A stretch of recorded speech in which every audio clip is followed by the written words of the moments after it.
Chapter 18. Ingratitude.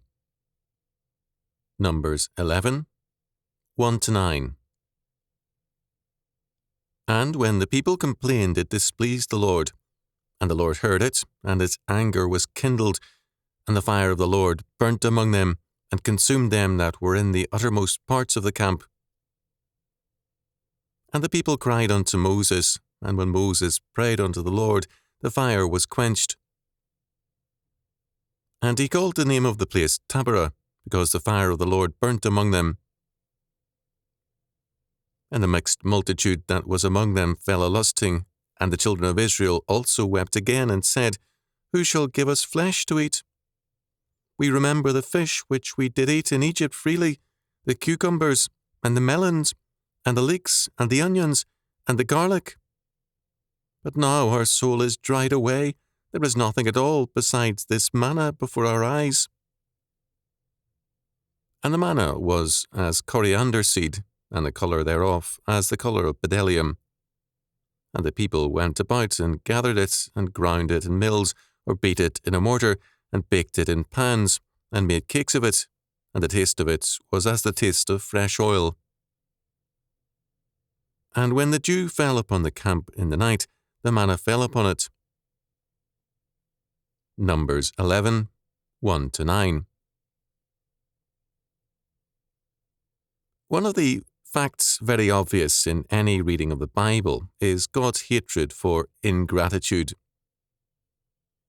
Various words are used to describe this sin. Here it is complained. In other instances, the word is murmured, and so on. Irving L. Jensen wisely commented on this. But the sin they brought on was no light matter. This was the sin of murmuring, a sin made up of the two ingredients of unbelief and ingratitude. Unbelief, because the people were beginning to doubt whether God would really fulfill his promises. Ingratitude, for they had already forgotten what a favoured people they were, and how many blessings were daily coming their way. What is especially notable is that God takes note of it, not Moses. Moses had become used to the people's sin, and their whining did not, on this occasion, irk him especially. God, however, reacted at once with judgment. We are simply told, The fire of the Lord burnt among them, verse 1. What this was specifically, we do not know. God does not regard it as important for us to know anything more than this. God hates and judges ingrates. The comment of Robert A. Watson almost a century ago is a classic. They, Israel, will have God for their protector. They will worship him. But let him make their life smooth. Much had to be borne which they did not anticipate, and they grumble and speak evil. Generally, men do not realize that their murmuring is against God. They have no intention to accuse his providence. It is of other men they complain who come in their way, of accidents so-called, for which no one seems to be responsible, of regulations, well enough meant, which at some point prove vexatious. The obtuseness and carelessness of those who undertake but do not perform. And there does not seem to be a great difference between displeasure with human agents whose follies and failures provoke us, and discontent with our own lot and its trials. And at the same time, this has to be kept in view, that while we carefully refrain from criticizing providence, there may be, underlying our complaints, a tacit opinion that the world is not well made nor well ordered. To a certain extent, the persons who irritate us are responsible for their mistakes, but just among those who are prone to err, our discipline has been appointed. To gird at them is as much a revolt against the Creator as to complain of the heat of the summer or the winter cold. With our knowledge of what the world is, of what our fellow creatures are, should go the perception that God rules everywhere and stands against us when we resent what, in his world, we have to do or to suffer. He is against those who fail in duty also, yet it is not for us to be angry. Our due will not be withheld. Even when we suffer most, it is still offered, still given. While we endeavour to remedy the evils we feel, it must be without a thought that the order appointed by the great King fails us at any point. The punishment of those who complained is spoken of as swift and terrible. The fire of the Lord burnt among them and devoured in the uttermost part of the camp. Whether we are a Moses or an ordinary believer, we must see God's providence in every situation, so that even the evils which seem to surround and threaten to overcome us must be viewed as a God-sent opportunity to grow in Him.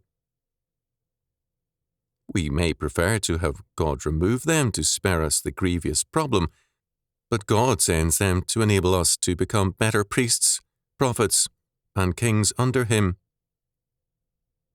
We are told that the complaints came from all the camp, including the uttermost reaches of it.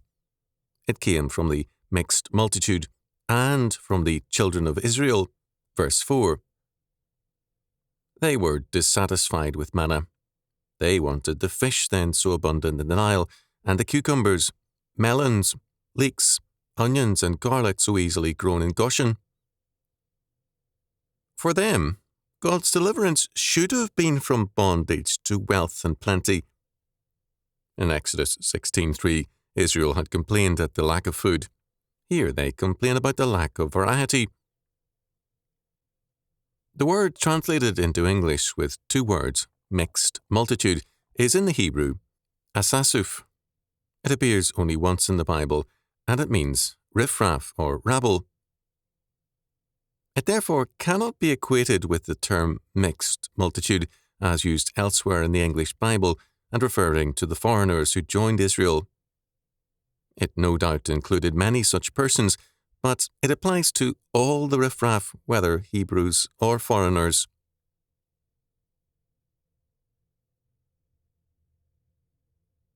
We are then told that Israel as a whole joined them in weeping over their lot, in whining over their diet. In verses 7 to 9, we are given an account of the manna and the variety of ways in which it could be prepared. By God's grace and providence, they were freely given a highly nutritious food daily. Their response was to complain, weep, and whine. It is very important to notice that the whining began with the riffraff and then spread to everyone else. Influence is a very powerful factor in any society. It is exercised by the strongest. If there be no sizable minority of determined, vocal, and strong men, then the riffraff become the determining power in that society. As of 1988, there were 91 million adult Americans, 18 years of age and older, who identified themselves as born-again Christians, up from 40 million in 1968, 20 years earlier. Unless those 91 million begin to command society for Jesus Christ, God will account them to be riffraff in His sight. The use of the word riffraff, here, its only usage in the Bible, is not an accident. It is God's word. In this crisis, with death in the camp, Moses prayed earnestly to God, and God answered Moses' prayer. The name of this place was called Taberah, meaning a burning.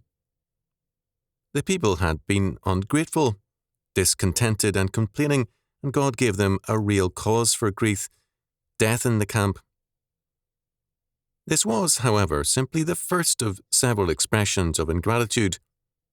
Moses, here and later, acted as the intercessor with God for Israel. Intercession is futile where there is no confession, repentance, and a renewed heart. Israel finally had to die in the wilderness, leaving the younger generation to enter the Promised Land. The two exceptions were Joshua and Caleb. Verse 1 tells us that the people complained. This is both an accurate and an inaccurate rendering. What we are literally told is, the people is as those who complain about evil. God's providence is adjudged evil because life is not on their terms.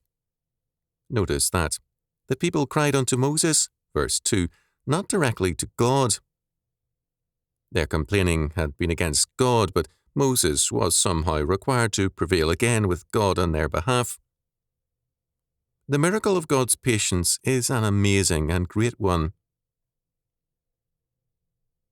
The reference to garlic is of interest in that its use was common to much of the Mediterranean world, but not to the Romans.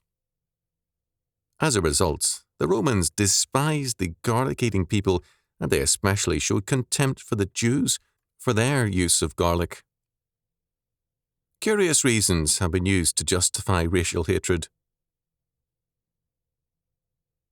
Of the people's complaining, Rabbi Raphael Pelcovitz has said very bluntly, they were looking for a pretext to remove themselves from God. They wanted deliverance not only from Egypt, but also from God. This is a very important observation. People want God to deliver them from their human problems and oppressors, and then leave them free to live their lives as they please. This is the essence of antinomianism, the reason for its very great appeal. This complaining and ungrateful generation was sentenced by God to die in the wilderness, although they were not told of this judgment until later. Joseph Parker observed that the people began with complaining and went on to lusting, verses 1 and 4. The word lusting means desiring. They not only complained against God, but also went on to an agenda in their hearts and minds as to what God should do for them if He really loved them. They had declared at Sinai their assent to none other gods, but now their own will or desire was their God. As Parker said, to criticize providence, who is fit for that high judgment? Providence is a large word. It is like the horizon, encompassing all things with a line that cannot be touched, including all things, yet without bond or token of humiliation.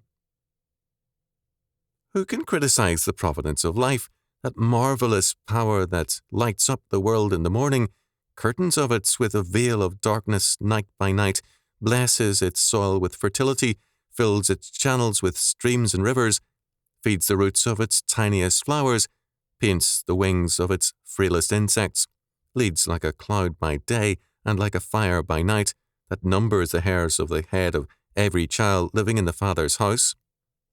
Who has mind enough, penetration enough, judgment enough to call God to his bar and pronounce sentence upon the infinite? We are vexed by details. We are blinded by the immediate dust of the road. We are not called to judgment, but to acquiescence, to acceptance, to gratitude, to hope. To criticize God is to usurp the divine throne. That who will pass their insane judgments upon the infinite scale of life, let it be ours where we cannot understand, to believe, where we cannot direct, to accept, and in all things to kiss the rod and bless the hand that lifts it. This is not the surrender of reason, it is the baptism and consecration of understanding. What this means is that every trying situation gives us an opportunity for growth in the Lord, whereas rebellion destroys us. St. Paul, who underwent trials, torture, and hostilities as very few men ever have, is also the man who speaks more powerfully against the complaining spirit. He says, for example, in Philippians 4:11, I have learned in whatsoever state I am, therewith to be content. At one time, Numbers 11, 1-4 was commonly used as a necessary lesson for Christians. In verses 1-3, the fire of judgment is mentioned, but without any details. We simply know that the camp was struck with judgment. We know only 2 facts about this fire, and they are of tremendous importance. First, Israel had for its protection and guidance the pillar of fire by night and the cloud by day. To God's faithful people, this pillar was a guide and protection. It set forth God's presence to defend and protect His chosen people. Second, as Hebrews 12:29 tells us, our God is a consuming fire. To the unfaithful, to the apostate, to the ingrates, and to all who despise God's blessings, God is a consuming fire. We have reference again to God's destructive and final judgment on the ungodly in the Last Judgment. Its intensity and finality is given with vivid imagery in Revelation 20:10, which refers to the lake of fire. We must remember that the complaining of the people was about manna, God's gracious provision. They whined, but now our soul is dried away. Verse 6, because all they had to eat was manna. They were only a little more than a year away from slavery, and their attention towards God was one of vicious ingratitude. They felt sorry for themselves. Years ago, after much dealing with sinners, I realized that basic to all of them was self-pity. Life was unjust to them because neither God nor man appreciated them. As a result, I began to tell all such persons that the worst cancer of all is self-pity. It destroys all who insist on indulging in it. Certainly, it destroyed the generation that left Egypt.